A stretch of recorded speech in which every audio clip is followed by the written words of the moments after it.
Okay. So if you can remember, I actually so last time we met, we actually finished discussing about the fuel system. And before that, I stopped the class for the unit 2. I only discussed up to the principal operation of the engine. Right, from that we start from the classification and up to the efficiency phase we actually discuss. Then we have the engine construction and lubrication system, and in operation we have to discuss. So what I'm planning to do today is I'm actually planning to take this engine construction, and next class I will be discussing about this lubrication system and cooling system both. So cooling system is a separate module, separate not module, separate topic. But I will discuss about the lubrication system and cooling system together, because they actually cooling system and lubrication system both work on cooling the engine components. So yeah, next so yes. So today engine lubrication construction part. So after that we stop with the fuel system, ignition system. Will I'll be starting the ignition system, and yes, so basically most of these sections you guys actually presented me, and I expected I took one assignment from you. I just wanted to see where your knowledge is at, because you already know and you have already learned these things in your advanced levels. Most of you actually did a good job, but it was not up to the extent I was expecting from you. So because of that, I decided to edit the content of this module. Today, I actually edited a lot of things compared to the last semester or the last batch. Your seniors batches content and this content is quite different. Most probably, one special reason is for your seniors. I didn't do the class. Someone else actually can take to the class. So, anyways, we'll go ahead and start.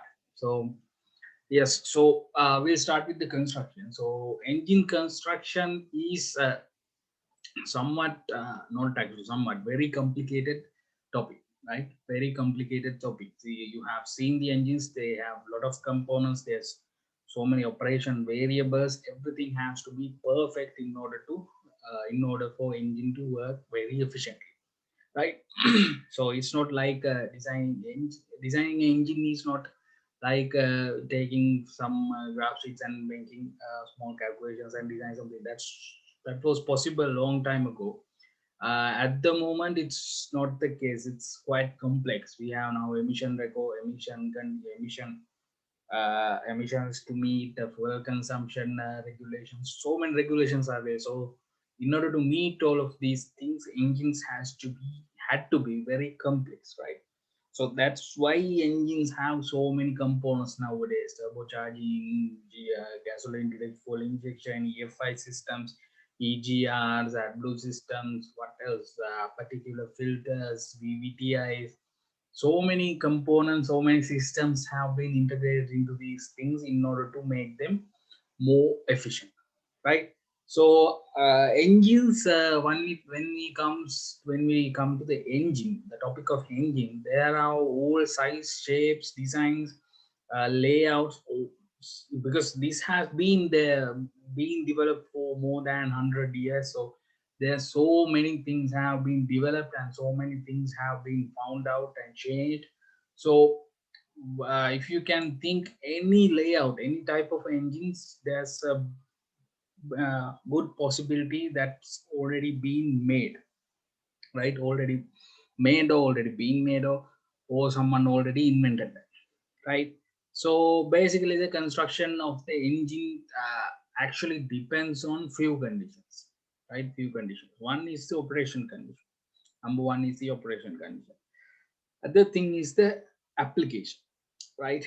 And the cost. So operation conditions means like high altitude operations or overseas operations. Now, if we consider about high altitude operations, means now, yeah, in World War II or before World War II, before the introduction of the jet engine, right? Nowadays, high altitude engines, they planes and jet planes and everything use a jet engine, something like this one over here. Wait.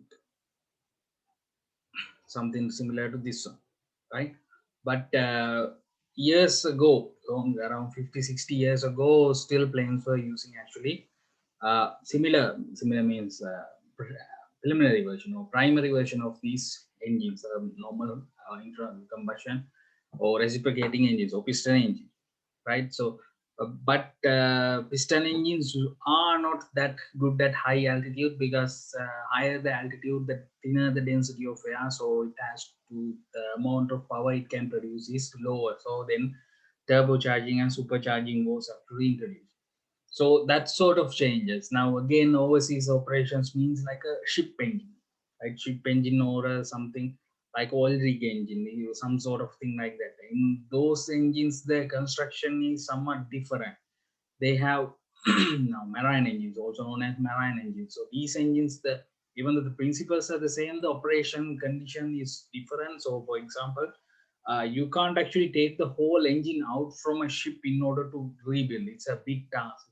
In case of a small damage, you can't just take the whole engine, right? You should be able to take part by part out from the engine. So they are actually designed and manufactured to do so, right? In some cases, they can actually, so if there's like 16 cylinders in engine, the engine can run with like 14 or 16, 14 or 12 cylinders, and few can be switched off and do the repairing, right?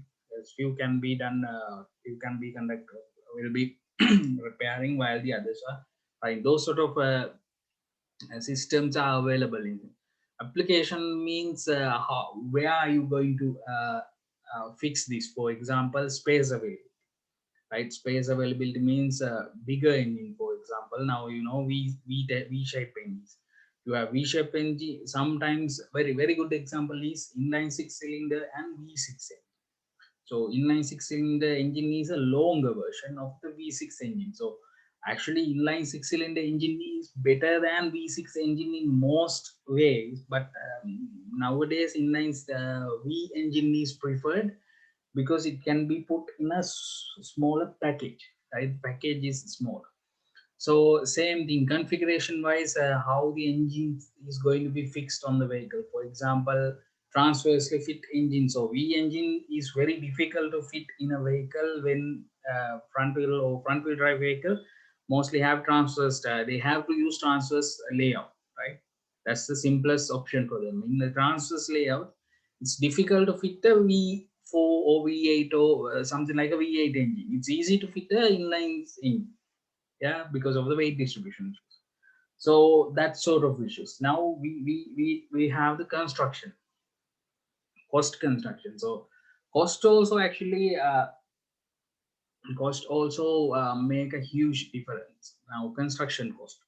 So how much will it may cost to manufacture? For example, yeah, very good examples are these very small 600 cc, 600 to 1000 cc engines. Those are very cheap to construct, but operation time is very low. They can drive up to 100,000 kilometers, then they have to be replaced. But in the same time, the operation, sometimes operation cost has to be very low. For example, like prime mover engines, now modern prime mover engines are available. They can run up to very high mileage can be run in between two consecutive oil changes, right? So that operation cost will be lowest. So these sort of possibilities are there with a engine. When these sort of possibilities has to be considered when it comes to the construction of an engine, right? So usually the engine is actually constructed with separate sections, right? Separate sections. So basically, basically, exploded view of a intra of a automobile engine is actually shown here. So basically, these are constructed by assembling different components, right? Different component.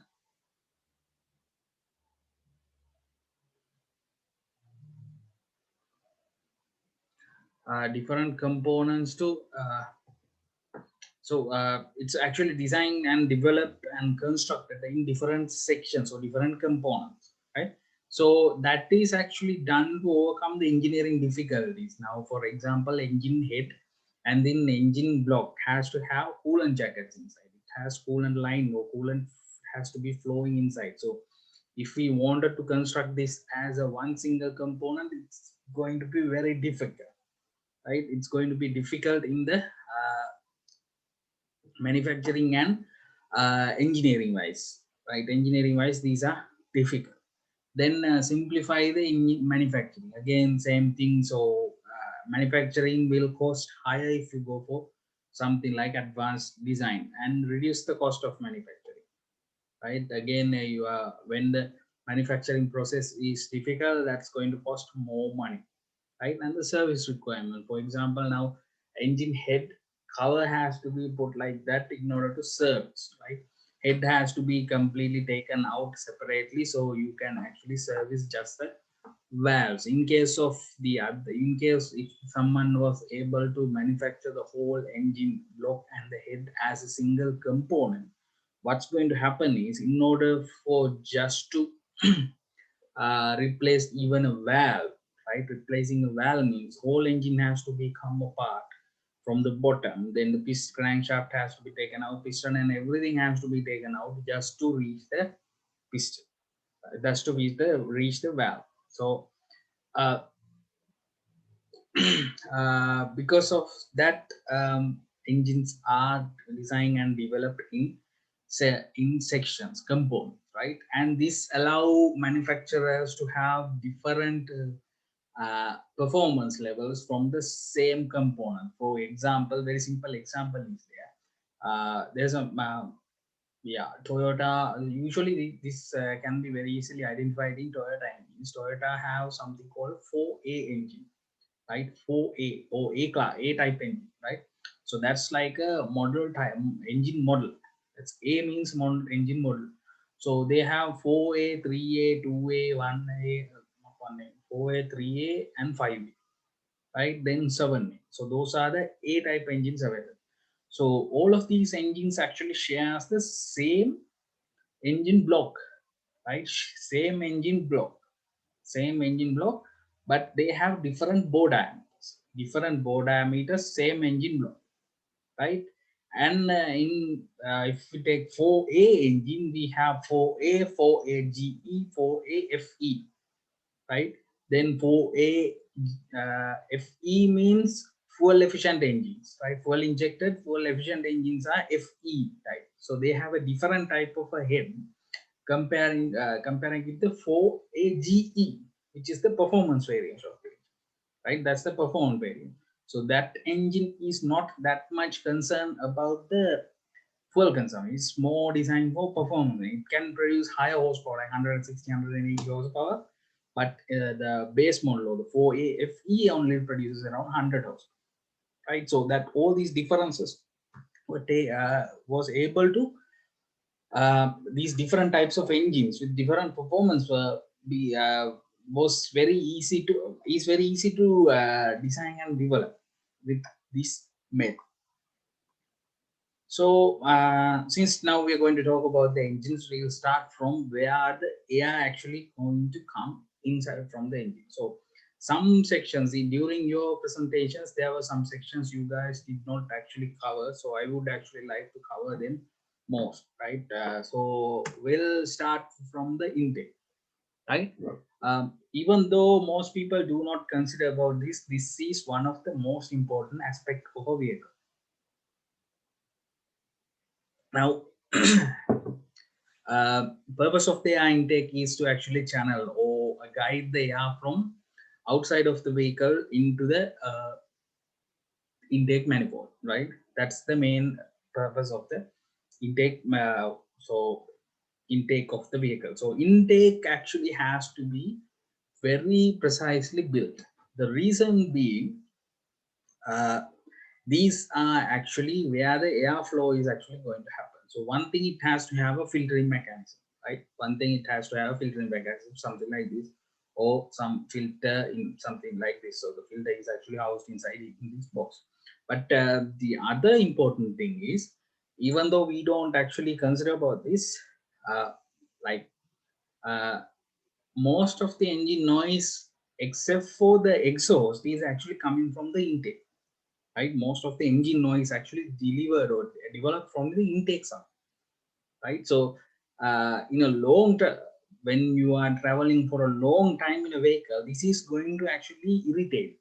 So to fix that, vehicles have, or the manufacturers actually have to design these intake runners. We call these intake lines or runners very well to reduce the noise that generate from these. So that's one of the reasons for these to have these plastic boxes here and there, with some adjacent boxes coming in also. And so this actually allowed it to operate in a lower noise. Right, in addition to that, if you check most of the vehicles, their intake is actually not from the engine bay. They, from the manufacturer, when they actually manufacturing, they always put the intake to come out from the atmosphere or come out from the vehicle. The reason being is this engine compartment is hot, right? But in order to get the maximum amount of air into the engine, it has to be cold, right? It has to be cold. So these sort of air intakes, we call these as cold air intake. So the air actually will be coming from outside, right? It should be coming from outside. But there's a very good, very simple performance modification most people do is fixing something like this, right? Fixing something like, which is ridiculously stupid comparing to the stock or the OEM manufacturers air intake. So once you fix something like this, even I would actually like to fix something like it because it looks cool. It's looks cool, but most of the time it's actually absorbing hot air from the engine compartment itself, which will actually deliver lower power than what it is actually expecting. In order for actually, if someone needs to actually increase the performance of an engine, then this air intake should be actually fed with the cold air intake as well, in order for this to get the maximum amount of air, or to feed the maximum amount of air into the engine itself. In addition to that, intake also houses the mass airflow sensor, which we discussed previously. Mass airflow sensor is also actually housed inside of these chambers, right? These chambers, it's actually housed inside of these. So in addition to that, one more thing is there, one something called positive crankcase ventilation. So this is one of the emission controlling methods, emission controlling method. That's also the line, there's a line actually coming from the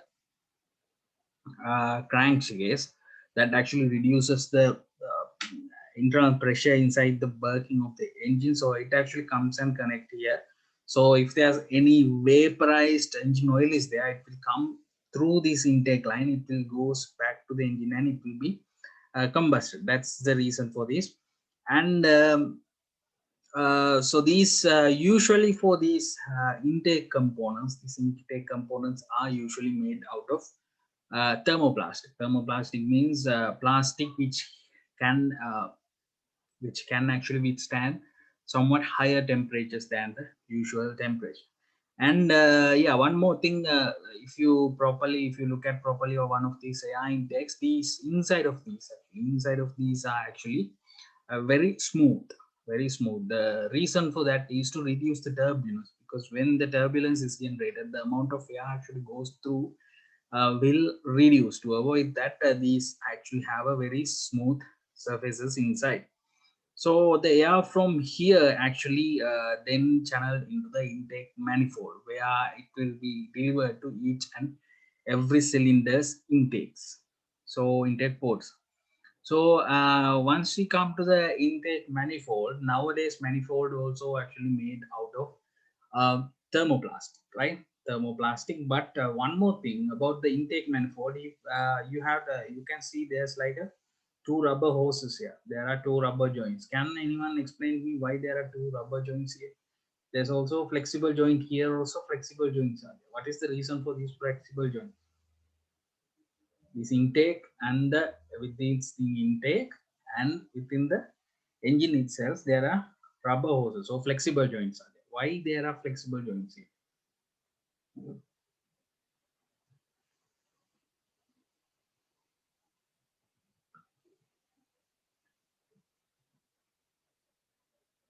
Why there are flexible joints here?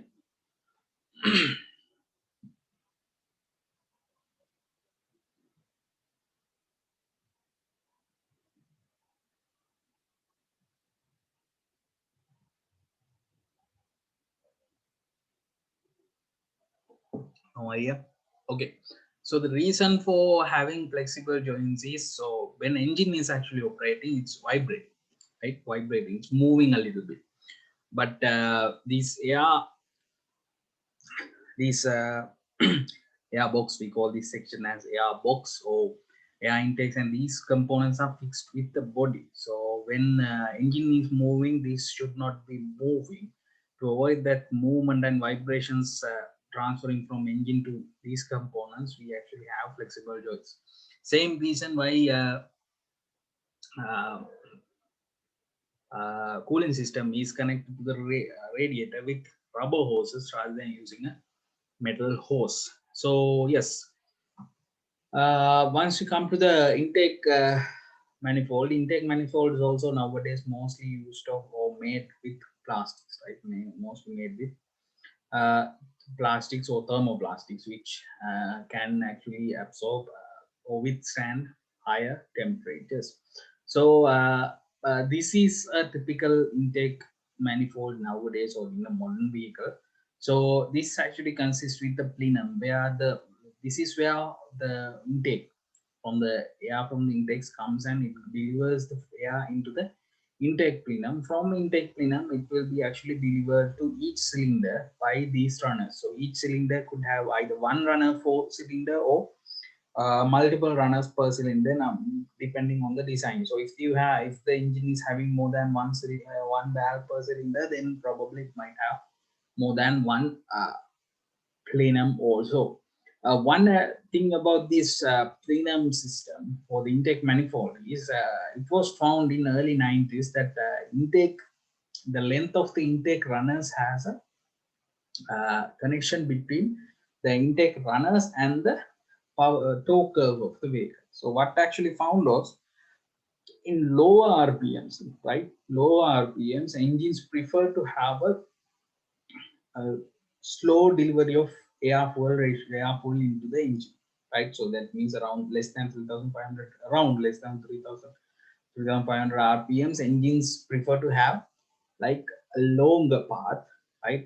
It takes slower, air should be delivered to the engine slower, but in a higher RPMs, engines require them airflow to come fast, right? So this variation could not be actually offered within a normal intake manifold. So to compensate for that or to fix this issue, the variable intake manifold was actually manufactured or designed. So it actually has two parts similar to what's shown here. So one part is a longer path and the other one is a shorter path. So once the shorter path is actually open, the engine's airflow actually delivers to the engine through the shorter path as shown here. So this actually delivered a higher torque value. It's actually nothing to do with the engine power. It actually has something to do with the torque. So with this short long path, it actually was delivering a higher torque at low RPMs, but at high RPMs also it can deliver the same amount of torque by having this arrangement. But modern or in around after like 2000, this system is not operational. The reason being now the same effect can be actually taken from using the variable valve timing system, right? So in addition to this in addition to just delivering the air to the into the intake ports, this also actually houses the map sensor. In most of the cases, throttle body also actually fits into this section over here. So so the design of the plenum is actually, or the design of the intake manifold is highly influenced by the volumetric efficiency, because proper design and manufacturing is needed for this. And also in electronic fuel injection engines, port fuel injection also actually delivers fuels just end of the intake manifold also. Uh, yeah, so inside of these actually also having a very smooth inside wall to avoid turbulence inside the intake manifold. Yeah, so now we're going to discuss about the engine head, so also known as cylinder head, right? So head is actually a casting that is bolted on top of the cylinder engine block. So cylinder block in order to close the combustion chamber. So it actually houses the valves, camshaft, intakes, exhaust passages, cooling passages, uh, and spark plugs, injectors. All of these components actually fixed into the engine head. So this is very important components because the whole engine's performance can be actually changed by changing small parameters of the engine head. um yeah, engine heads usually made of cast iron or aluminum. Yes, mostly this is actually made of cast iron and aluminum. So modern engines, mostly new engines, actually made out of aluminum. One main reason for this is higher thermal conductivity, and the other reason being to reduce the weight. So having higher weight on top of the engine, or the near to the top of the engine, is not that good for the engine's uh, center of gravity. So to fix that, aluminum was used. Modern, it's actually aluminum alloy is actually being used. So yeah, valve train. Next we'll go to the valve train. The most important aspect of the engine head is controlling of the valve. So valve train is responsible for airflow, intake and exhaust control. Right? That's simple. Right? Everyone knows that. So, but one thing you guys have to remember is valves are very important in a vehicle, right? Valves are very important in a vehicle. They are actually directly influence the volumetric efficiency, right? Directly affects the volumetric efficiency. So, how much large they are, how many valves are there, how much is it opening, how much is it kept open for, all of these things, right? In addition to that, how fast they are closing, right? How fast you can close them. So all of these things actually very important. So the image shown over here, right? Image shown over here is actually a full assembly of the valve system, right? Full assembled valve system, or this is actually exploded view. So you so over here, right, over here you can actually see, right, you guys can actually see here. So these sort of valves actually known as poppet valves, right?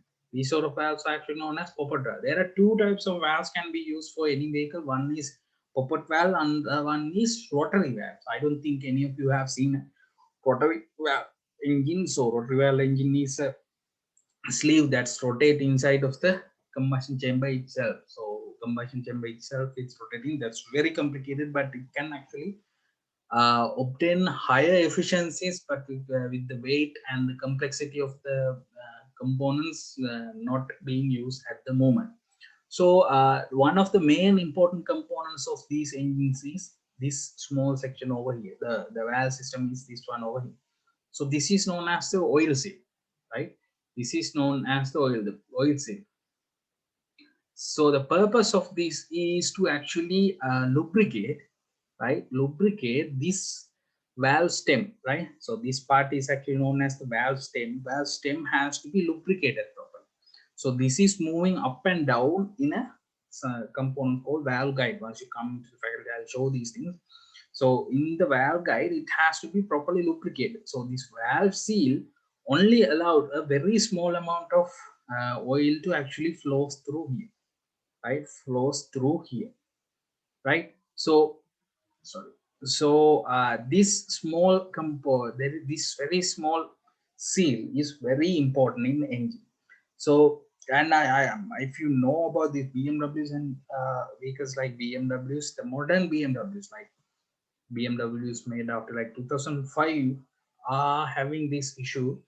They are oil seal actually failing very quickly, right? These oil seals are failing very quickly. Reason being, I don't know, production problem or something like that. But once this actually failed, the oil that is delivered up to the engine head will be actually leaked through this stem, through the gap between the valve guide and the stem, that will comes up to here. And once the valve is open, that oil is actually flows into the engine cylinder itself. So once too much oil means it will combust, right? It will combust and it will actually smoke. So more oil means more smoke is coming up. So these engines has to be repaired because of this. But repairing this is a very expensive. Very expensive means whole engine head has to be taken out just to fix this small seal, right? Just to fix this small seal. But anyway, it has to be done. And the other part I'd like to discuss is this spring, right? This spring. So this is what actually keep the valve completely closed, right? Valve completely closed. There's something called valve start float. Valve float means in some RPMs, once the engine's RPM goes too much higher, right? This spring cannot actually compress and retract, right? Compress and retract within the time period of piston moving to the from the pistons movement between top dead center, bottom dead center, right? So when that actually happens, it seems like valve is either kept, or mostly valve is kept open, right? Valve is kept open to avoid that valve. So these are actually made of steel. This is actually made of steel. The valve spring is made of steel. So these valve springs can actually retain can work up to around 6,000 rpm. But beyond that, these spring, the normal valve spring started to fail, right? Normal valve started to fail, so it has to be replaced with the better material. So one material used is titanium alloyed steel, right? Titanium alloyed steel. Titanium is very expensive material, but that can be used, and the engines can work up to around 9,000, 10,000 rpms if you use that spring. So this spring performs a huge task because it's what actually keep this valve sealed against the valve seat on the engine head. So valve train can be actually operated in different methods. There are so many different methods which you guys also have been discussed during your presentations. So it can be classified, right? It can be classified based on. It's actually difficult. The basic thing you have to understand is very difficult to actually point. This is how it's actually developed, because it's actually combination of the camshaft location and camshaft driving method and the valve location. Combination of all three is how we actually explain the valve train operating mechanism, right? So valve train classification is we can base on how the camshaft is located. Camshaft could be either located in the engine block itself, or it can be fixed on the top of the engine head, right? Either on the engine head or the engine block. So if it is on the engine head, it's actually known as overhead camshaft engines, right? Also known as OHC engines. If the camshaft is on top of the engine, inside the engine block, right, it's known as uh,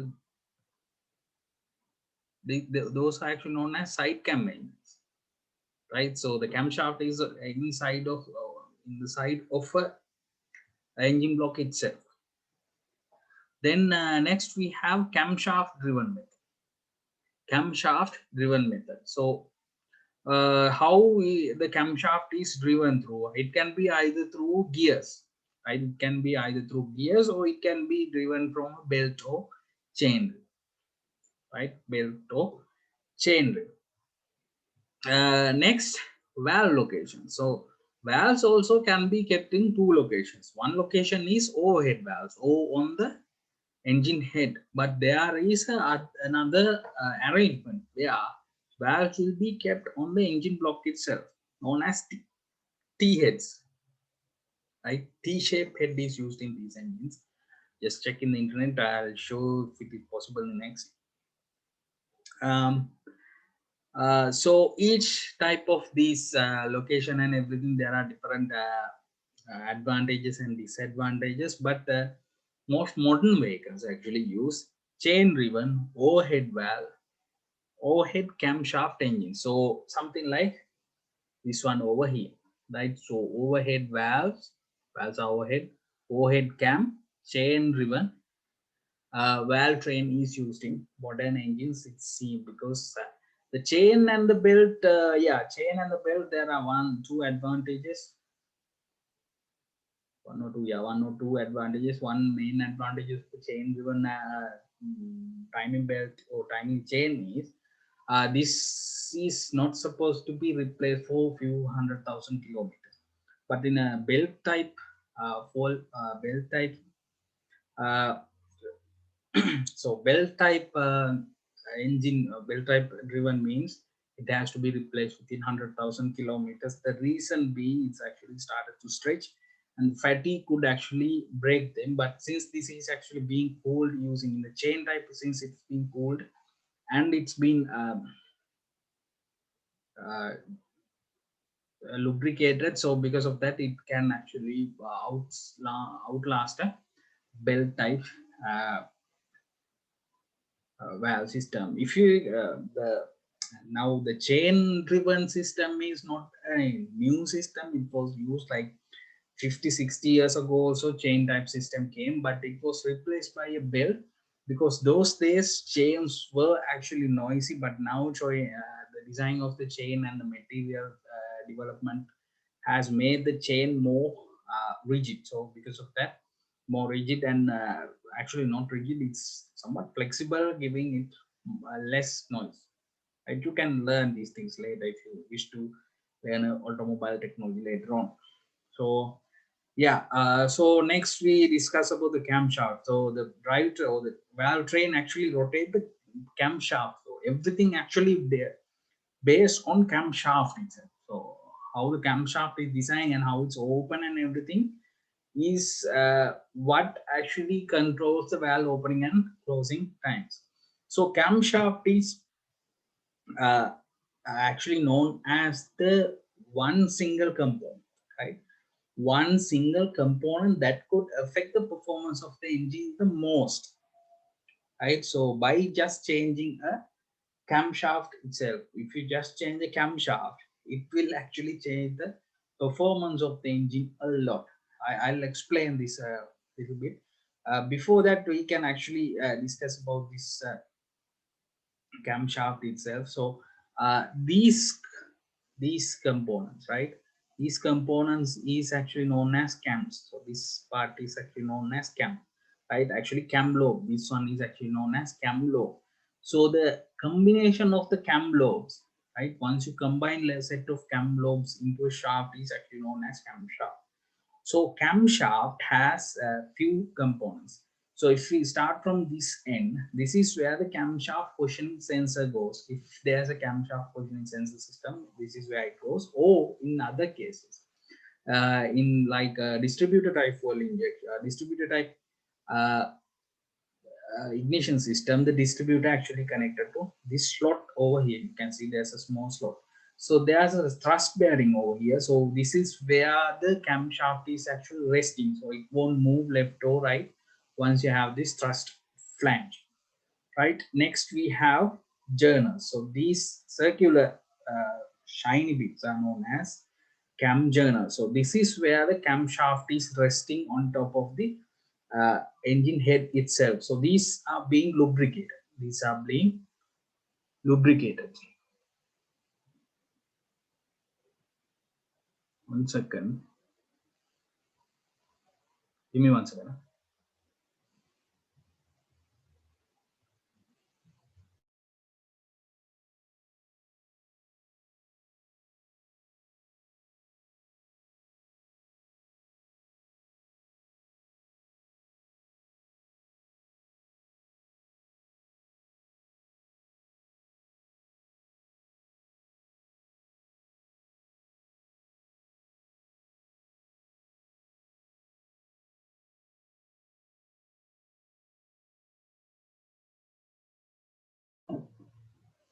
Okay, so this is this cam journals, these components where the camshaft is actually resting on the engine head itself. So these are being lubricated continuously.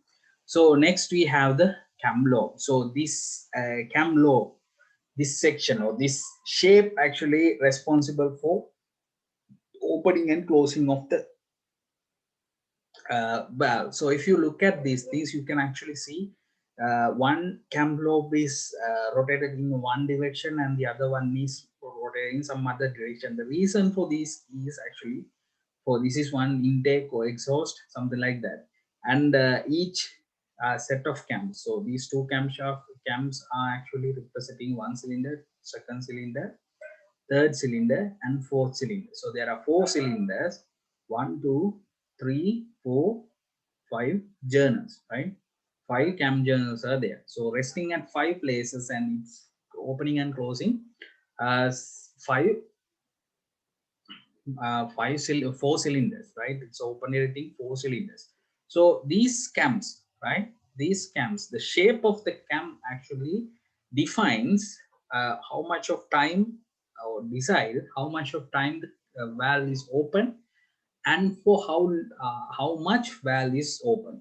So the duration the valve is open, the time limit, how much time the valve is open is actually known as the duration, right? And the amount of valve is open, how much valve is open, right? The open area, right? It's actually known as the valve lift, right? So this valve lift is actually the this lip itself. So these cam lobes lip sort of this pointy part is actually representing the uh, in x direction it represents the lift and in y direction it represents how much duration the valve is actually kept open, right? We go to the next cylinder. So when this is actually moving, you can see this from starting from here, that means over here, right? When once it actually passed up to around here, that means from there onwards valve start to open and this section the valve is fully open, right, at the top of the lobe. So it's called a pointy end. Now this is fully open. Now the thing you have to understand is by changing the shape of this, by changing the shape of this duration can be changed very easily. The duration can be actually changed very easily because let me draw something. So if I change this shape to something like this, right? Then that means this duration will be actually longer, right? Duration will be longer. In the same way, if I change the shape to something like this, right? Then still the opening length is or the open amount is same, but the duration is smaller. But if I change this shape again to something like this,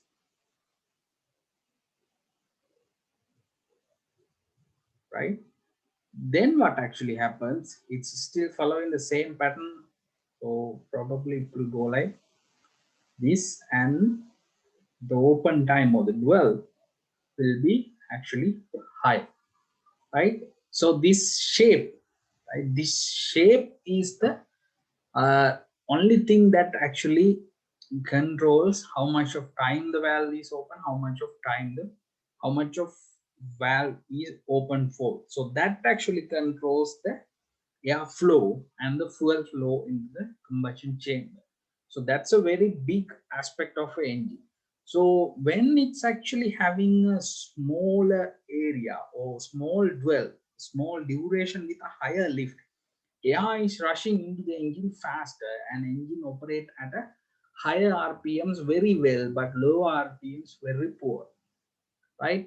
But once you have a longer duration with a shorter lift, at that times engines operate very poorly at high RPMs and very well at low RPM. So those engines are very lazy, and the high lift engines which are very active engines. So this profile changes, profile of the cam, this shape is known as profile. So this profile actually uh, controls the whole performance of the vehicle. So that's why just by changing a camshaft, it can actually change the performance. So the you might have actually heard something called VTech and VVTI. So VTech and VVTI systems also provide a similar output without changing the cam profile, but in the VVT engines, VTech engines, they actually change the cam profile. They have two different cams for different RPM. So for higher RPMs, they have a pointy higher lift valves, and for low RPMs, they have a somewhat rounded shape for low RPMs. But in the VVTI engines, it actually what they do is let me I'll explain this one again. But until that, uh, what they do is they actually have a something like another wheel in between these two, which is controlled by the oil pressure, right? So it actually provides like a reference. That reference point can be changed based on the RPM using a solenoid valve, electric solenoid valve. So it can actually control the duration and actually mostly duration, not the lift. But in the VVT engine, it's mostly controls the lift, right? So that's one difference between these two. So we'll discuss that one later after we discuss about the construction and lubrication system. So valve opening and closing. Yeah, so for valve opening and closing, as you have explained also, we have different adjustments and everything you guys actually explained. So for these things to work properly, uh, thermal expansion, there's a when the engine is actually operating, it has to be fully lubricated. The valve system has to be fully lubricated in order for durable operation. And the thermal expansion, so these sort of things has to be considered. After considering all of these things, there are few methods used to actually operate or close and open the valves, just not just directly operating through the uh, camshaft itself. So the three types are inverted bucket type, which is over here. So it's like a bucket. So this is the inverted bucket, right? And the other one is the rocker arm type. This one over here, which you have already seen. So this one you already worked with this. I'm pretty sure you are very much familiar with this. And the hydraulic tappet type. So hydraulic tappet type, what it actually does is there's a hydraulic uh, like a small piston here, right? Hydraulic piston uh, in between the camshaft and the valve itself.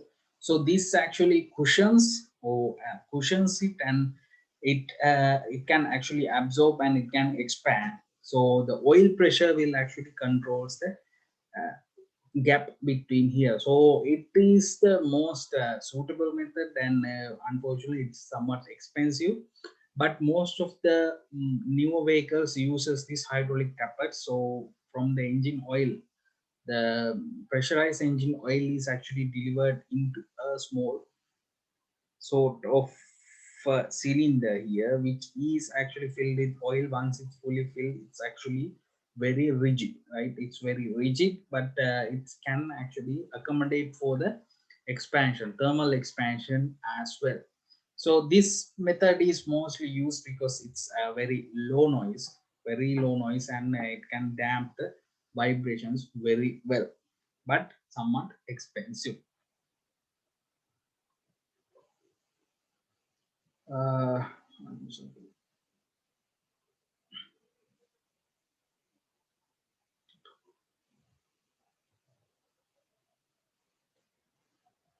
Yeah. So next part is actually valve. So valve has to be properly closed, and it should be. It's the only phase only place where the exhaust gas can actually, or the combustion pressure can actually leak out. So to avoid that, it has to be properly sealed. So poor sealing causes valve burning, leading to short usual life.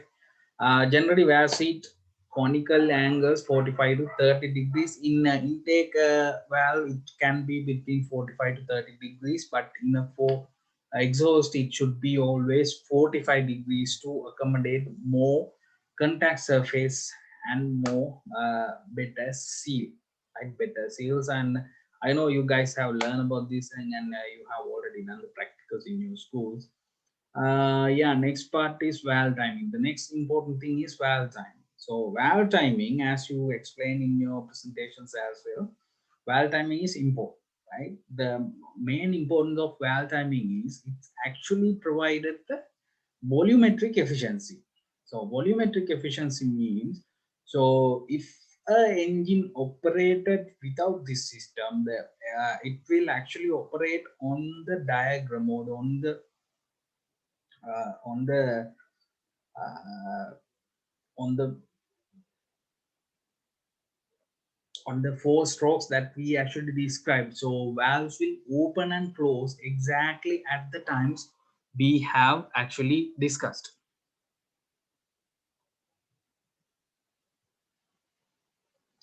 We have actually discussed.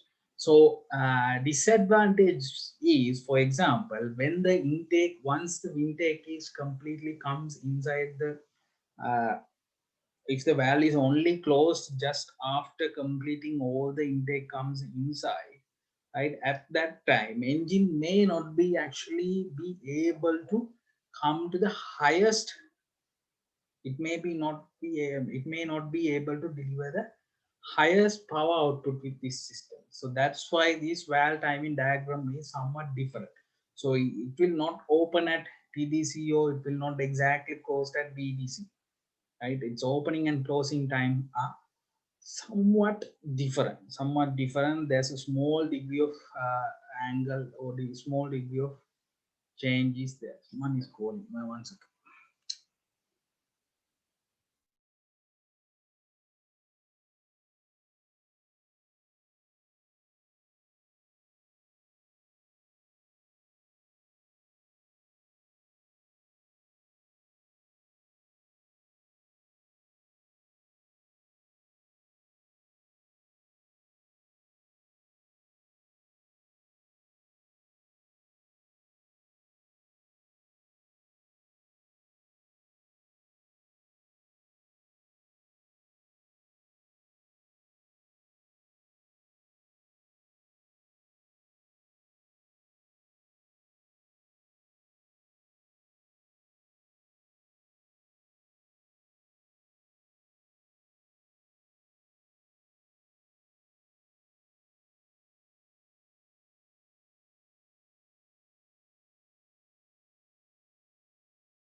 Yeah, sorry about that.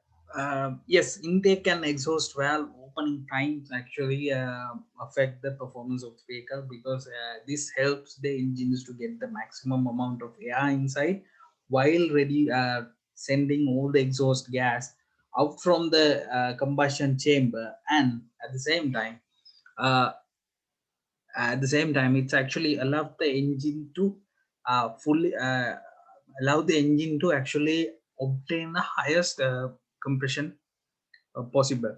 So the reason, one example is, so engine, even though we discuss in the what we discuss during what we discuss, we expect the engine to actually deliver or obtain the highest pressure after this, right? Once in the combustion or in the power stroke. So even though it is the case, in order to do that, it actually has to ignite bit early, right? It has to actually ignite bit early. So in order to do that, it has to go open and close the exhaust and intake valves as well to match with that. So that's why these valve timing diagrams actually exist. So most of you actually explained this part very well. So I'm actually very much happy about that. Yes, we'll move on to the next section rather than wasting time on this.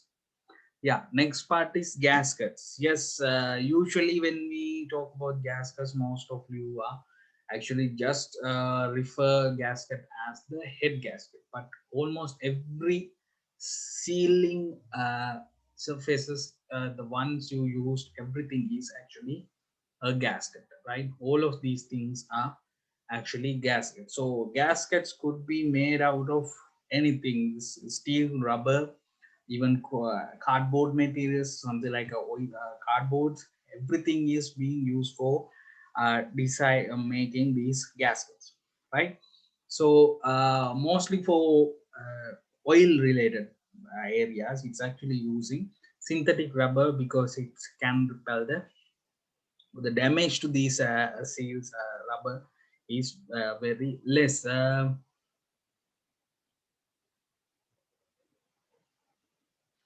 But once we come to the engine head gasket is actually made earlier. It's used to made out of copper and asbestos. Nowadays, what it actually used is a thin sheet of steel in between, thin sheet of steel, not one sheet, thin sheets of steel, right? Thin sheets of steel, and uh,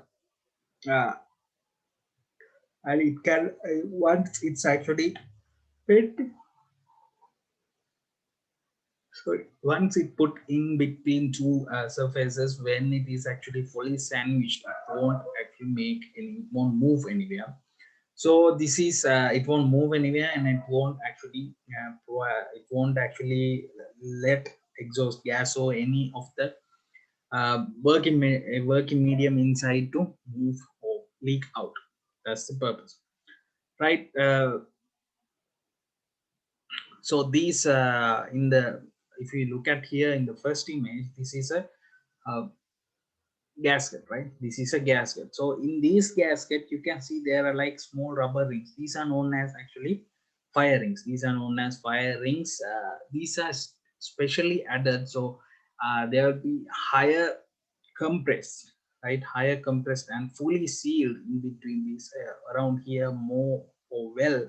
So no leak is actually going to happen now outside of there.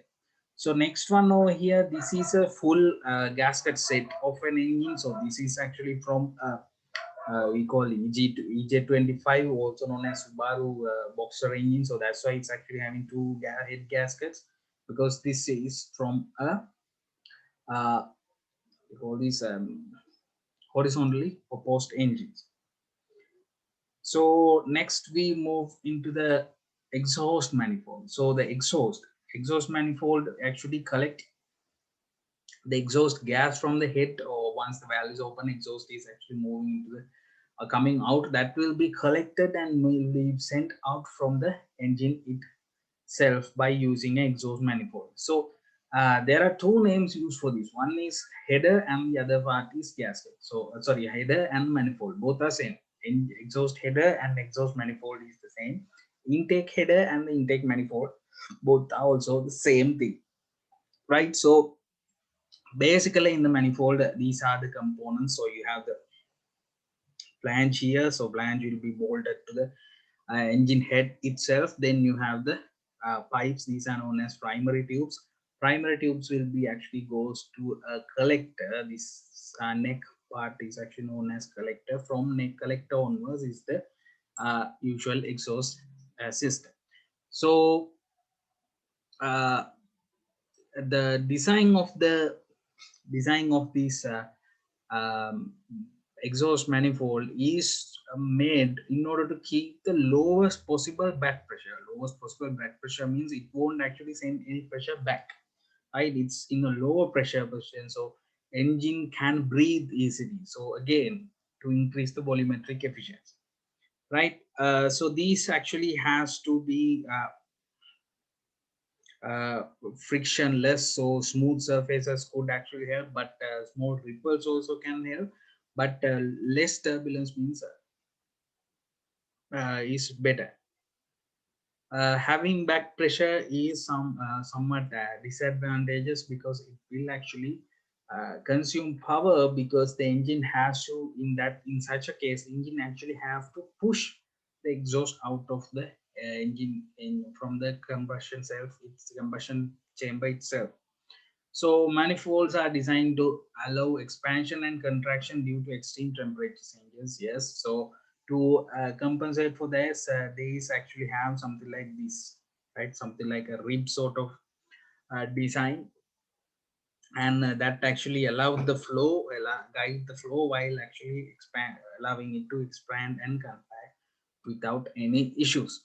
So either it could be made of cast iron alloy steel, or alloy stainless steel, or Inconel.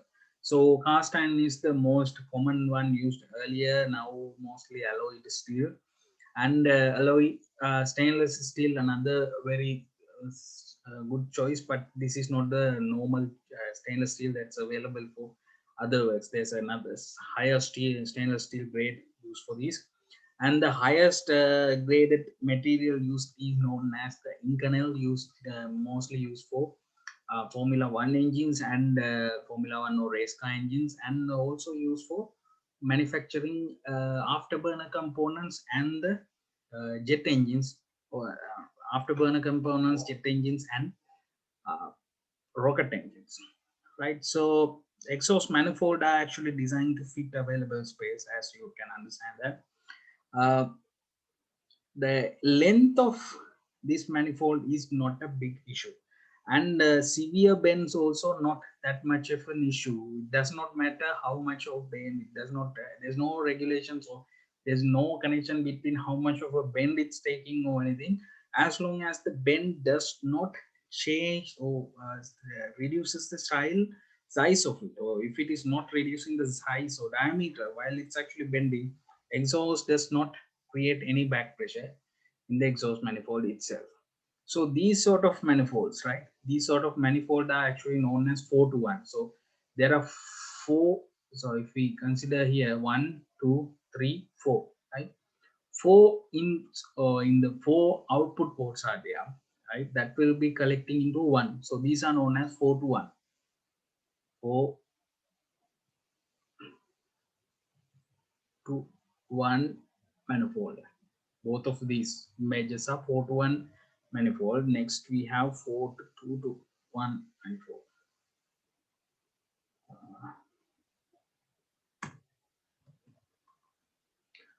So a manifold like this actually known, yeah, a manifold like this actually known as 4 to 2 to 1. So 1, 2, 3, 4. From 4 outputs, it goes into 2 joints. So there's one joint here, one joint here. So there are 2 lines now. 4 to 2, it reduces up to 2 lines. Then that 2 lines reduces up to 1 line, right? So these sort of is actually known as uh, 4 to 2 to 1 sort of manifold. And this particular manifold, right, when even developing any sort of manifold, they actually consider something called scavenging, right? Scavenging means, so for example, let me explain this very easily. So for four cylinder engines, usually the um, ignition or the engine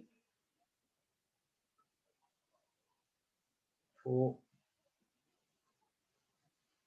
23023 is the normal firing order, right? Normal firing order 1432 or 1423, right? Let's say 1423. So 1423 means one first cylinder ignite first, second, fourth cylinder, the second cylinder next, and finally the third cylinder. So that means by the time for first cylinder is actually sending exhaust gas, right? Fourth cylinder, right? Fourth cylinder is now, right, now is combusting. So that means by the time this gas from the fourth one, gas is comes here, right, from this joint, at that time the exhaust from the fourth is actually started to leak, right? So now this exhaust gas is flowing through here, right? Flowing through here. And in this joint around this section, let me draw it in another color. So around here, sorry,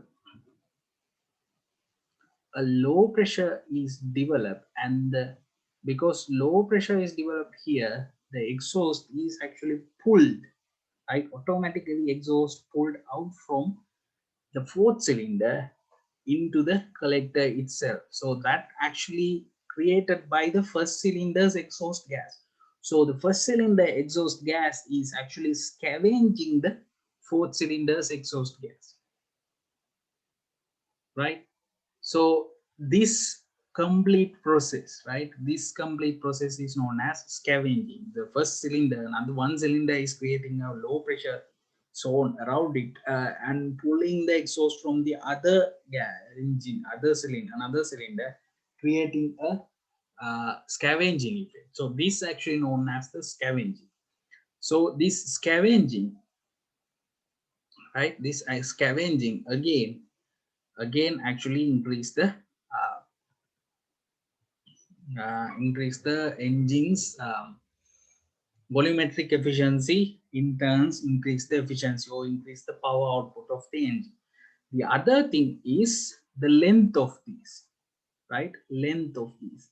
So these are not all the time equally length, right? It's not always equally length because of the constraints in the engine bay itself. They are very difficult to be fully to have the same length, right? And having the same length means in some cases these need to have very odd shapes and odd bends, which going to increase the cost of the vehicle as well as manufacturing time. To avoid these things, usually the manufacturers comes up to a level they can actually accept the engine performance itself.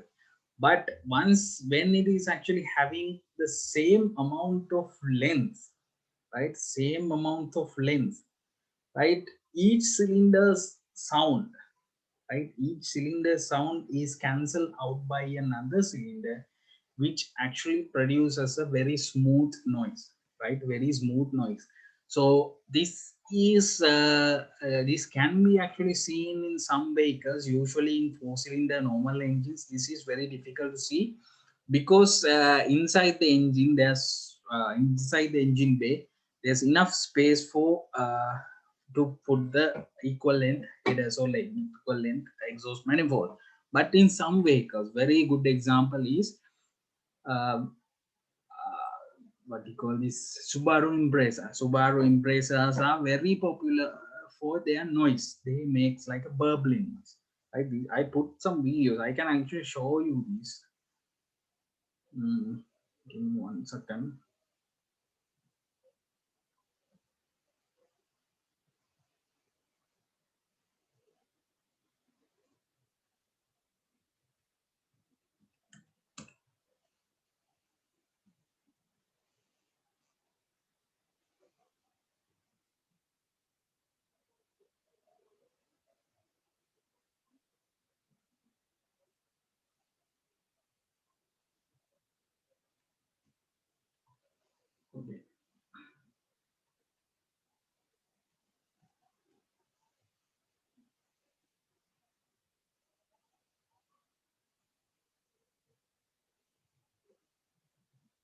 Okay, hopefully you guys can hear this. Can someone confirm me whether you can hear this or not?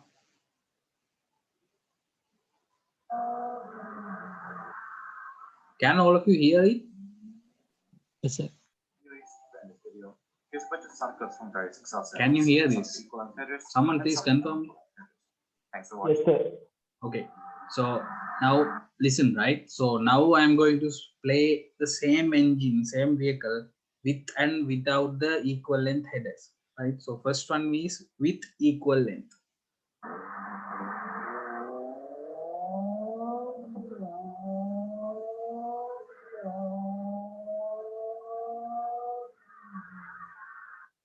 So that's the equal length, right? That's the equal length. Now I'm going to play it without unequal, without the equal length. That means unequal length. Each primary tube's length is different.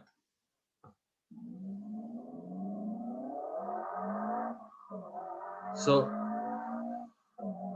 you can hear the difference, right? The second one actually has like a burbling noise. So this is due to the unequal length. This is actually the same vehicle with two different exhaust. So again, this is the equal length.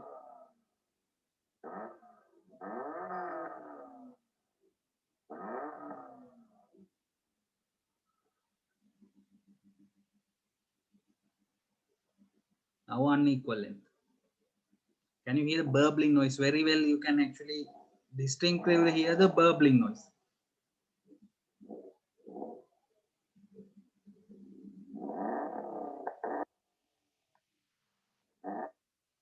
Right? So that noise difference between the noise actually came because of these two. So the unequal length headers means, so unequal length primary tubes means they won't be meeting. So these, if you look at here, so this is like, if I put like this, let me one second now. That's the,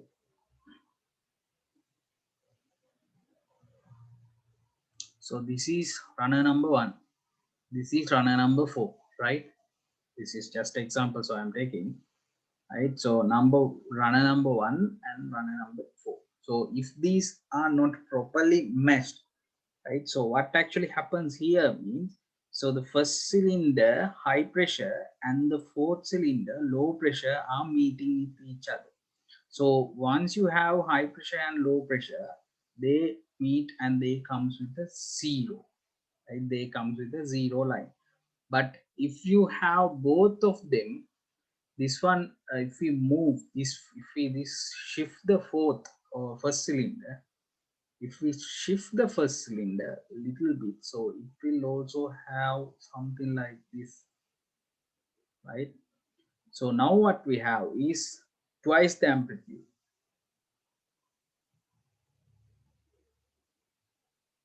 You have something like that, right? So this provide you this burbling noise, right? So that's the reason. That is the simplest explain for this problem. Okay, so you can actually watch this video. I put the link for this particular video. You guys can go ahead and see it if you wish.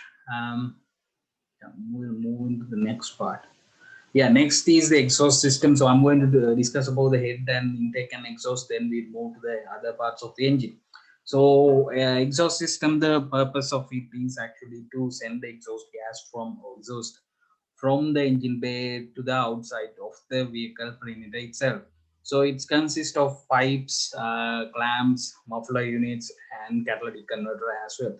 In addition to that, flanges and other components that clamps these components could be there, right? So exhaust system designing it could be actually a bit difficult because they need to have a particularly correct diameter in order for engine not to have higher back pressure, but also it should not have too much or low pressure then exhaust again will not actually exit by itself. It has to be then pushed out again. So to avoid that, engine diameter of these exhaust pipe has to be very well designed. So the muffler unit actually uses again the same principle as we discussed earlier to actually reduce the noise. So what they use is disruptive waveforms. So disruptive waveforms is used in order to actually reduce the noise of a vehicle, right? Noise of a vehicle. So exhaust system. So basically, these are the main components in exhaust system. These clamps actually use rubber joints. And one more thing about the exhaust system is exhaust system material. It should not actually uh, be able to uh, so exhaust pipe should be able to withstand, or it should be able to keep the heat as much as possibly inside of the piece, inside of the exhaust gas, or inside of the uh, these pipes as much as possible. So when higher temperature is there, it's actually try to exit by itself from the tailpipe.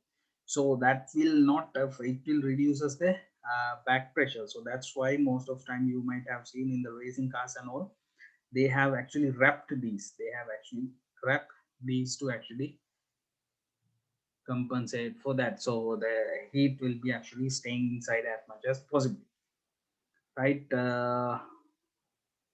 And one difficulty of these exhaust pipes is again, since engine is moving, exhaust pipe is not moving. It should be having a flexible joint. So that flexible joint is this one. Usually in longitudinal, in longer vehicles such as vans and so on, and the vehicles such as cars where the transverse engine mount engines are used, these flexible joints are used to provide the engine a free movement from the exhaust itself, and to avoid any further breakage or further cracks and all in the exhaust system, right? So this just inside of exhaust system. I'm not actually going to describe this part. Basically, it's just used to describe disruptive waveforms. Yeah, next we move to the engine block.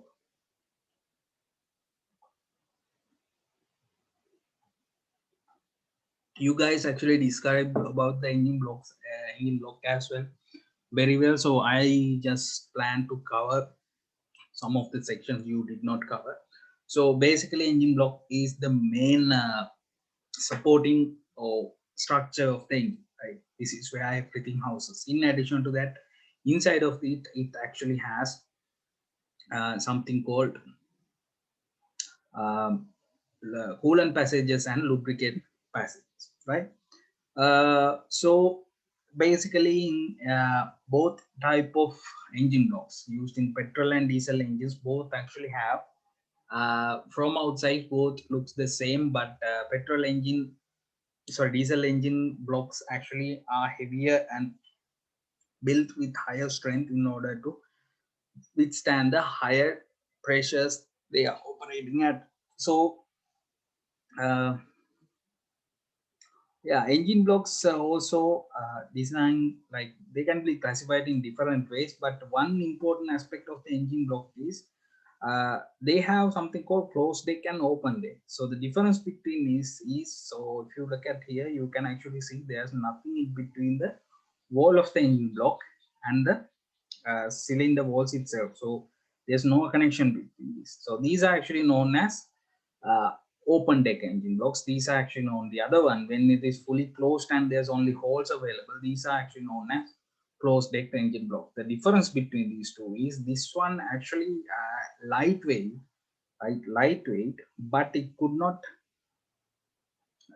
actually break easily because there's no support from the outside of the engine block. Instead of, it's only supported by the head itself.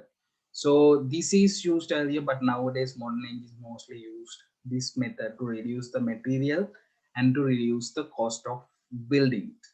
So in addition to that type of how the engine cylinders are arranged, there are different types of engine blocks available. I'm not going to go through like what are the available engine block types because you guys already know. So what I just going to explain three of the most common types. There are a lot of types, even star types. Uh, there's a lot of types. Even I can't even remember how many types available. But I would like to describe is the V-shaped engine block, which you already know, and the horizontally opposed engine block, which means two cylinders are moving against each other, right? And the W cylinder, right? So W engine means it does not means it's having two V's. So some people think W is actually two V's, right? So it does not have two crankshaft, it's only have one V, and behind that one V there's another V, right? So this is one cylinder set, right? And another one over here, right? So it's still again it's only having two banks. In each bank there are two rows of cylinders. That's why it's actually called as W cylinders, W engine block. This is a common type of engine blocks used in performance vehicles. These are very heavy though. These are very heavy. This particular engine block is actually from W16, which is Bugatti Veyron, the world's fastest car as far as today, until today is world's fastest car. So this engine block is actually from that particular engine. So each engine has different, they have different advantages, disadvantages, which you guys describe, most of you. But main reason for coming up with these sort of arrangement is to save the space. So the reason for actually coming up these different arrangement is to pack as much as cylinders in a very small area possible. For that's why these engines, these sort of layouts are available. Inline layout, you guys already know, so I'm not going to go through that again. Yeah, next part is the crankcase. Crankcase is the bottom part of the engine block where it actually supports the main journals and where it actually holds the crankshaft itself. So this crankcase is very important because the strength for the whole engine block is actually provided by this crankcase itself. That's why engines can actually operate as an open deck system, right? Still the engine blocks can operate. So the reason is that. So basically this engine, this section, this whole area, right? This bottom end is known as crankcase, right? So this is where the crankshaft is houses, right? So it is the most strength components of the engine block, and it's keep the engine block aligned, and it's provide the strength. In addition to that, it houses the crankshaft, so most of the force that generated inside the combustion chamber actually transferred up to this crankcase. So in more normal automobiles or a normal uh, passenger vehicles, crankcase and the engine block comes as one single component, but in heavy vehicles and marine engines, crankcase and engine block are two different components that can be separated into two pieces, right? So crankcase and single engine blocks are mostly made of same material, mostly use gray cast iron, and high chromium for high strength is being added to in these. Aluminium engine blocks also available. In aluminium engine blocks, they actually use silicon aluminium alloy in order to increase the strength. Nowadays, aluminium alloy engine blocks are becoming very popular even for diesel engines with the developments of the materials technology and machining and technologies and the design developments. This has been a possibility.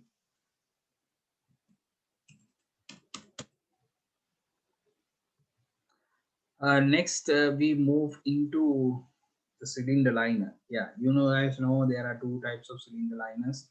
One is dry liner, other one is wet liner. Dry liners.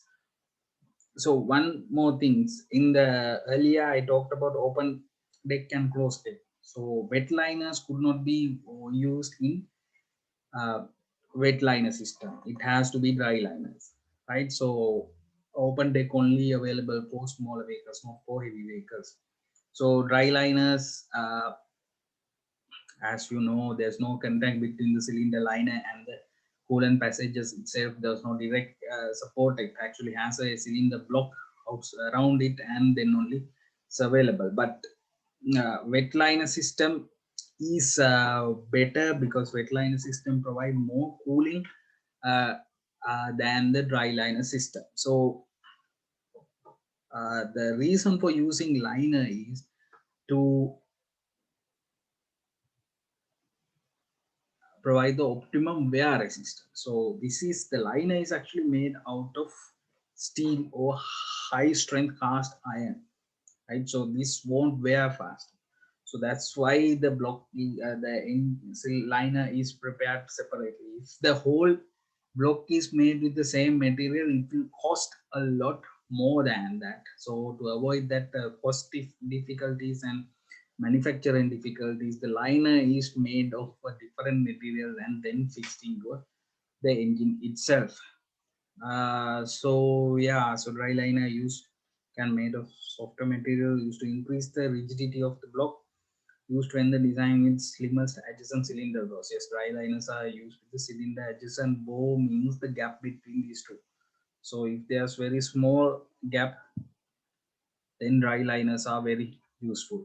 Wet liner used when the high thermal conductivity is needed, when difficult expansion problems occur. So expansion means if the engine block, right, engine block expansion and the cylinder line expansion are too much of a difference. If there's too much of a difference there, there will be a gap between these two. So that gap could create or it could damage the cylinder liner itself, or it could even reduce the strength of the engine block at once. So to avoid that, in such cases, wet liners are being used. Casting is simplified in wet liner system. Okay, so next we move into the piston. The piston is the one components that actually moves uh, inside of the cylinder itself. You guys have to know all the components of a piston. So we have the piston crown, or the top of the piston is actually known as the piston crown. Then we have this section over here where all these rings are there. This is actually known as the ring belt, right? Ring belt. So there will be minimum two rings, and it could be more than that. So in some cases there are around five rings, but minimum there should be two rings, one oil controlling ring, one compression ring should be there. Then you have the piston, casting of the piston, the skirt, and you have the wrist pin going through the piston, which has which provide the connecting rod to be connected with the piston, and it allow the connecting rod to move freely inside the or in the piston itself. So one thing you guys have to remember is piston is being exposed to very high temperatures and high temperatures and cooling at all the time. So as a result of that, piston also needed cooling, but piston could not be cooled properly. The reason being, piston is actually there's no way to for coolant to be supplied into the piston itself, right? There's no way to supply coolant into the piston itself.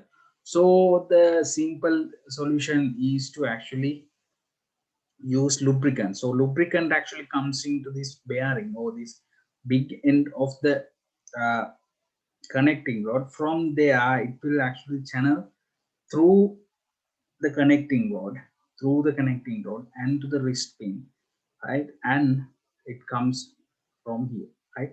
So that actually cools inside of the piston itself, and the top of the piston and the rest of the piston is also cooled by the fresh air full mixture charge, right? So fresh air full mixture charge is actually cooling itself as well.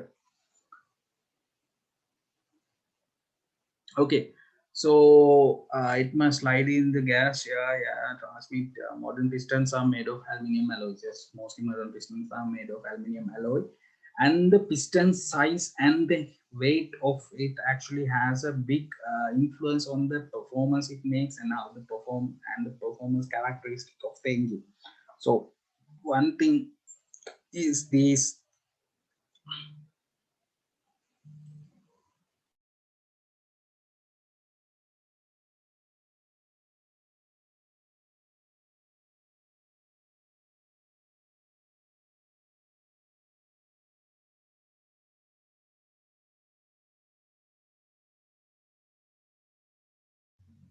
Sorry.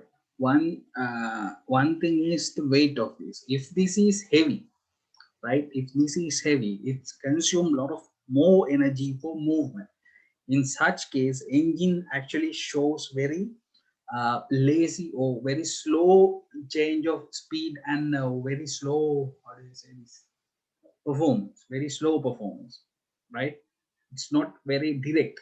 So in order to fix this, engine has to have a very light pistons and components, because this is heavy means it's higher inertia, so it should be having a lower inertia to move it faster, right?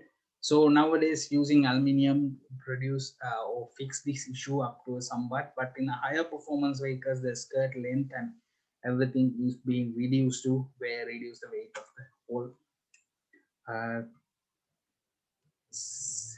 whole component as well. So part of the piston again, so you guys can see this ringland. So this whole section is actually known, this part, right? This is known as the ring belt. So these small gaps, right, between the rings are actually known as ringlands, and the grooves actually known as the ring grooves, right? Then you have the skirts and the piston pins, right? The pins are there, so you guys have to remember these things.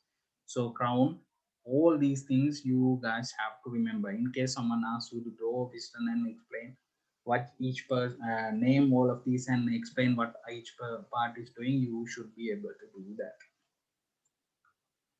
Okay, so yeah, we have the ring belt next. So ring belt is the zone where the ring and lands are grouped together, known as ring belt. Ring belt supposed to compression rings and oil ring. That's like norm, and it could be more, it could be less, one less. So it could be one compression ring also could be there.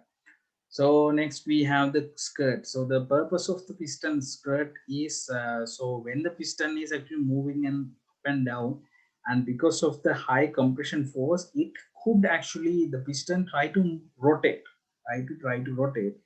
In such case, in order to avoid this, right? In order to avoid this, you guys have this, we have this piston skirt, right? Piston skirt. So if you can see here, the piston skirt is very small, but here the skirt is very long. So this skirt actually rest against, so this skirt, so sorry.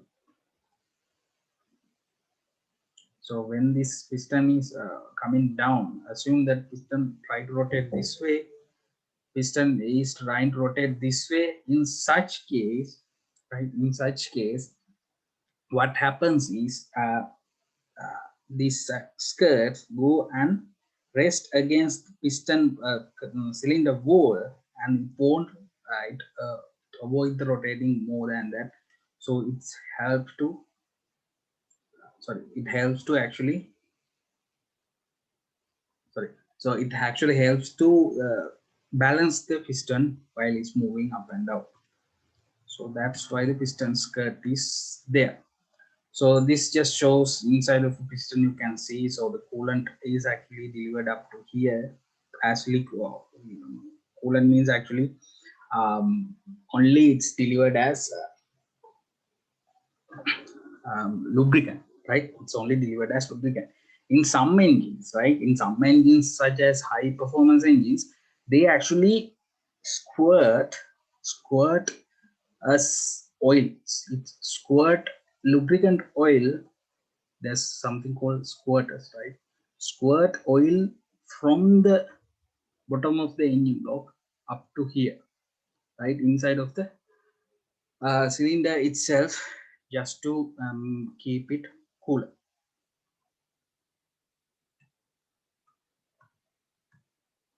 Okay, next we have the connecting rod. So connecting rod is, you guys know what's a connecting rod, right? So it's actually the components that used to this with company with come once you combine it with the crankshaft, it rotates.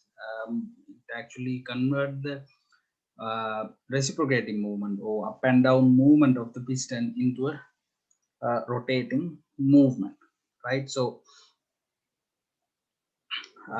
this component has to be very strength, should have a higher strength, and it should be able to properly withstand the temperature, right?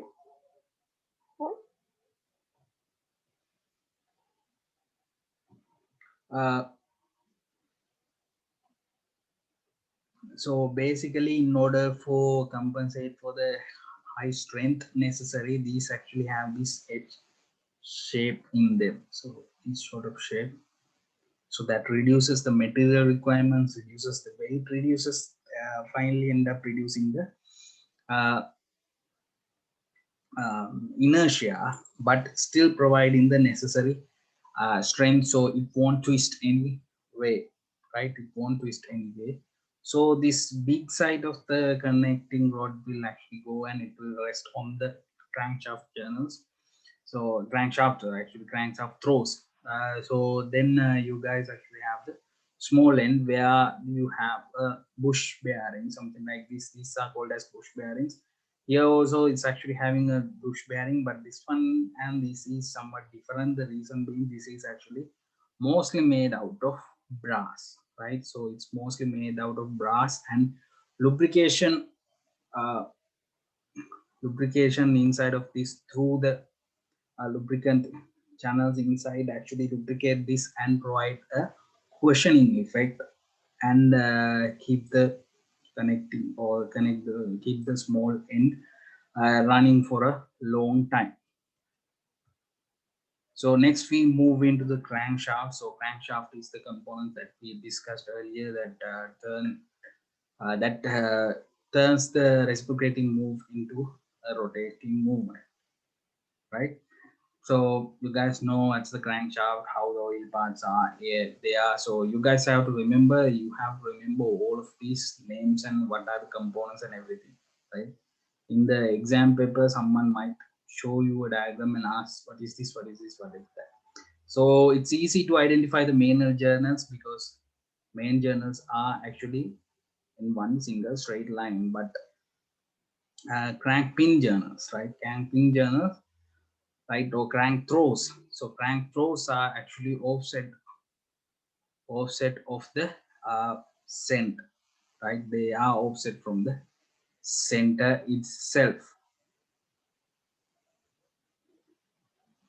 In addition to that, from so this side you can see there are holes, so like a plan sort of arrangement is there. This side is actually known as flywheel mount. Flywheel is mounted with several balls, while the crank pulley or vibration damper or harmonic balancer, also called as harmonic balancer, is actually fixed on the other side where it actually rotate all the other accessories, right? Other accessories.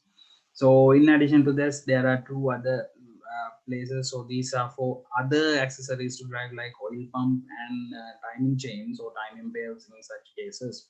So the crank pulley or the vibration damper is one of the another one important uh, components that we need to discuss, and you haven't discussed in and something you guys did not discuss in your presentations, right? mm, so yeah, about the bearing, so this also actually use hydrodynamic bearing for lubrication. So film, high pressure oil film is actually filled on all of these journals, and crankshaft is resting on that, and the crankshaft is actually rotating on this. So that's how these are actually lubricated and the bearings are working, which I will explain a little bit more once when I'm discussing about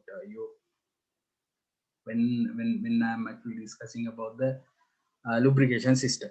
So yeah, so crankshaft are usually made of steel or modular and malleable steel, but most strongest versions are actually made with forged crankshaft, also known as forged crankshaft, because they are manufactured by forging. You know what's the forging and how the forgings actually increase the strength of a component. So that applied for this also. In addition to that, these actually have sort of like holes in between, as like this. These are the channels. These are the channels where the oil is actually flowing through, right? These are the channels where the oil is actually flowing through. So from the main journals to the crank pin journals, then from crank pin journals it goes up to the pistons itself, right? So this is what I meant by hydrodynamic lubrication. So there's a thin oil film over here, so that is actually acting as the cushion necessary for the lubrication necessary, and it actually cushions the thrust force actually coming from the piston itself.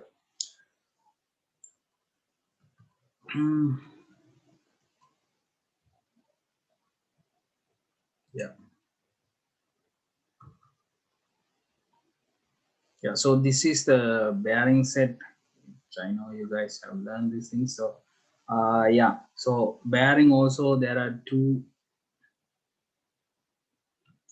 bearing also, there are like two types. So the one is actually upper bearing and the other one is the lower bearing. So bearing comes in two halves. Once it's combined into the two halves, it's actually known as upper and lower bearings. Actually, these are these bearings. So these bearings are actually made out of very soft materials. The reason for that is, so when the crankshaft is rotating, in case the lubrication is not enough, then the bearing will be actually wearing out, not the crankshaft itself or the engine block or the crankshaft, the crankcase itself. So to avoid that, these are actually made of very soft materials, which I'm not actually going to go through. It's going to be very difficult explanation. It's very difficult. Means there's too many things to explain if we go beyond this point. Yeah, so flywheel, the purpose of the flywheel is to actually act as a energy storage and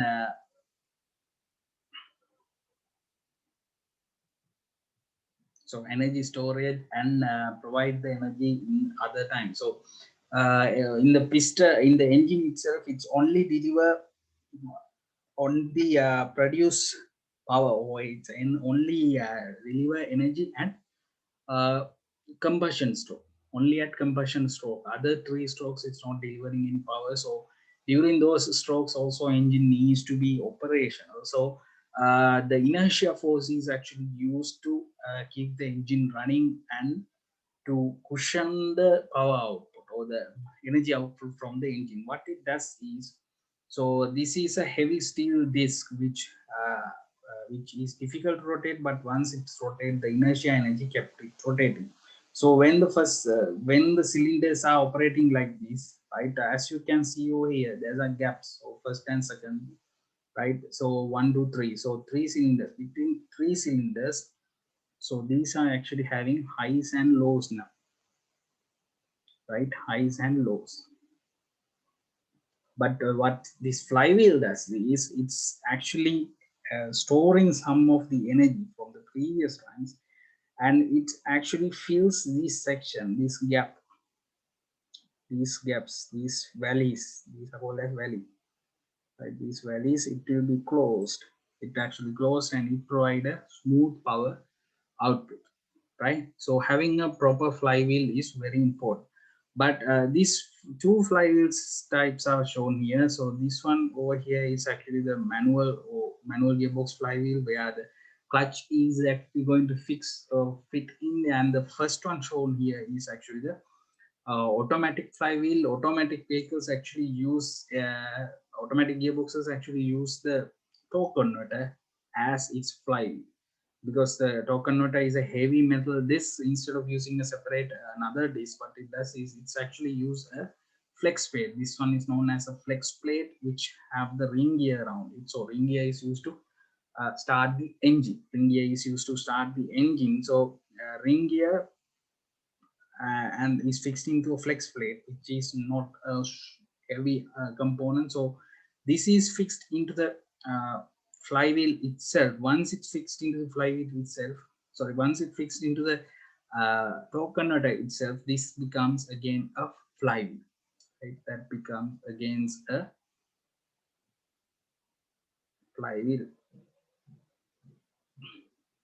But one more thing, flywheel has to be very perfectly balanced because it's rotating at higher RPMs. If not, it's properly balanced, it will actually create very high vibrations, right? Okay, next we move into the harmonic balancer.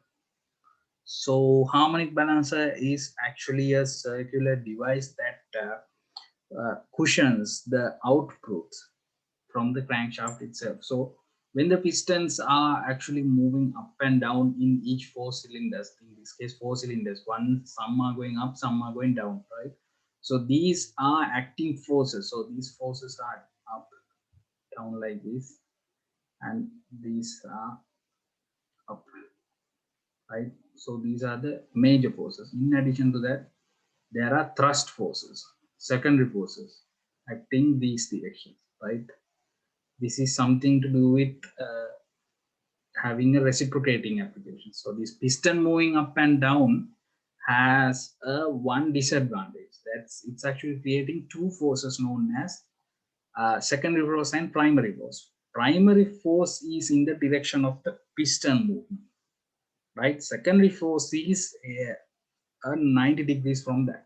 So these two forces, primary and secondary forces, create a vibration, right? Creates a vibration on the flywheel itself. That vibration is then absorbed by this harmonic balancer. That's absorbed by harmonic balancer. How it does is, inside the harmonic balancer, even though we have wheel like this, inside of it, it's actually filled with a silicon fluid or rubber, right? Which actually absorb the vibrations and smooth the output from the engine itself.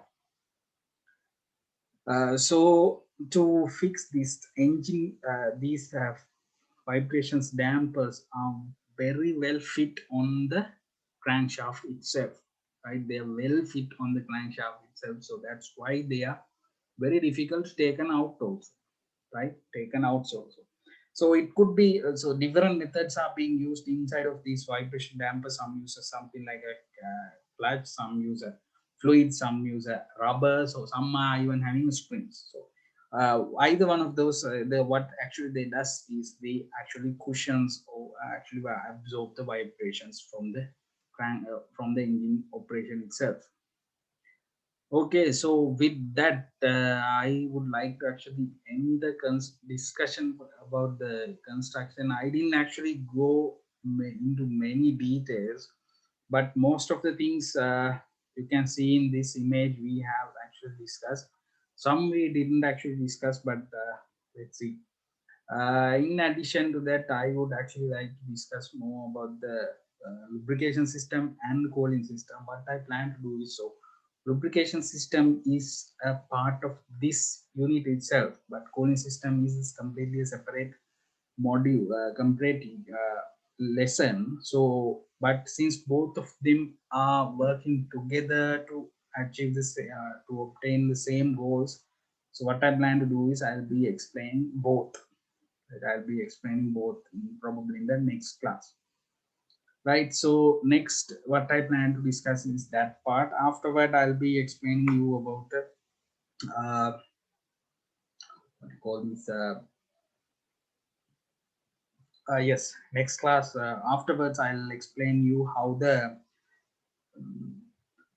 uh, ignition system afterwards. After finishing this class, ignition system we explain, and from that ignition system, and after discussing about these sections, we can actually go ahead and discuss about the engine management system well in advance.